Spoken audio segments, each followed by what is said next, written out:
On November 2, 2007, the small town of Stella, Missouri, experienced an event that would leave an indelible mark on its history.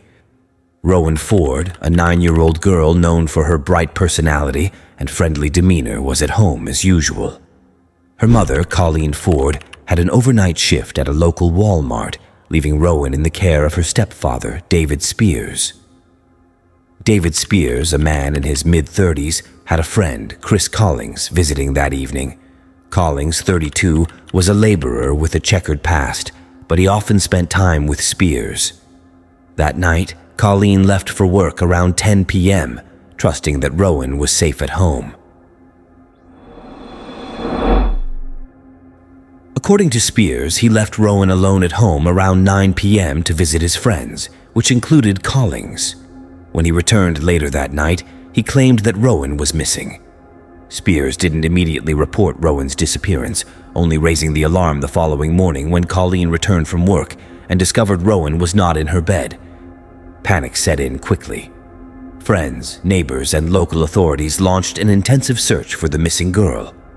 Stella, a community where everyone knew each other, was rocked by the news. Volunteers searched fields, woods, and any possible hiding places, hoping to find any sign of Rowan. As news of Rowan's disappearance spread, neighboring towns joined the search efforts. Local businesses closed early, and schools allowed students to leave classes to help with the search. The tight-knit community banded together, showing an outpouring of support for the Ford family. Missing posters with Rowan's smiling face were plastered everywhere, from shop windows to telephone poles, creating a constant reminder of the urgency to find her. As the investigation progressed, authorities began to focus more closely on those who had last seen Rowan.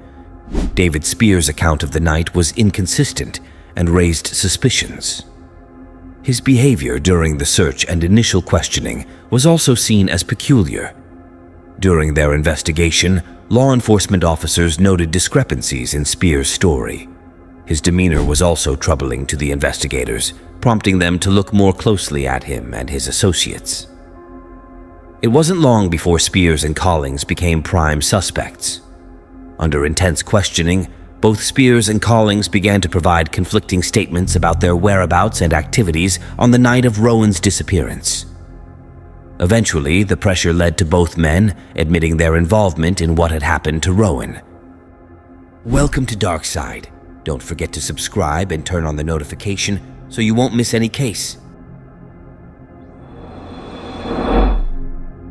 According to the confessions, on the night of November 2nd, David Spears and Chris Collings took Rowan from her home. They drove her to an abandoned trailer in a remote area of Barry County, Missouri. There, Collings committed the assault while Spears was present. Afterward, they took her to a secluded cave in McDonald County, Missouri. The next morning, November 3rd, Spears reported Rowan missing, setting off the frantic search. The confessions revealed that they had left her in the cave, a place known to locals but hidden from immediate view. The brutality of the crime shocked even the most seasoned investigators. Rowan had trusted the very people who should have protected her, making the betrayal even more profound. A week after Rowan's disappearance, on November 9th, 2007, authorities found her body in the cave. Law enforcement meticulously gathered evidence from the scene, further implicating Spears and Collings in the crime. The discovery site became a somber place of remembrance. Flowers, candles, and stuffed animals were placed at the entrance of the cave, a makeshift memorial from a community grieving a life stolen too soon. The legal process was lengthy and complex, given the nature of the confessions and the evidence. David Spears and Chris Collings were both charged with multiple serious offenses, including murder and child endangerment.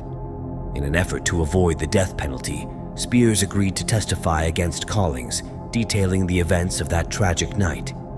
Collings faced trial first and was found guilty of first-degree murder and related charges. In 2012, he was sentenced to death. Spears, facing overwhelming evidence and the testimony he provided, pled guilty to the charges in 2011. he was sentenced to life in prison without the possibility of parole. Throughout the legal proceedings, the Ford family and the Stella community attended every hearing, showing solidarity and ensuring that Rowan's voice was heard. To honor Rowan Ford's memory, various initiatives and memorials were established in Stella and surrounding areas. These efforts aimed to ensure that Rowan's life was remembered not just for the tragedy that ended it, but for the joy and light she brought to those who knew her. A scholarship fund was created in her name, aimed at supporting local students who embodied Rowan's kindness and love for learning. The case of Rowan Ford remains a poignant reminder of the vulnerabilities children face and the critical role communities play in safeguarding their well-being.